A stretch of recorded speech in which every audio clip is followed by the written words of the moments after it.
The 9 to 5 wasn't designed for efficiency. It was invented during the Industrial Revolution to keep factory workers on a bell system.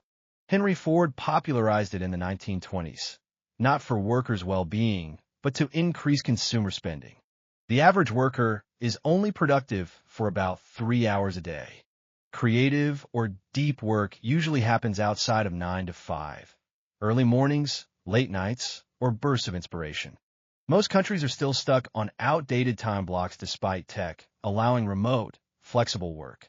Countries with shorter work weeks report higher happiness and productivity. The 9 to 5 was designed around a one-income, stay-at-home spouse model. Burnout isn't a badge of honor. It's your brain waving a red flag.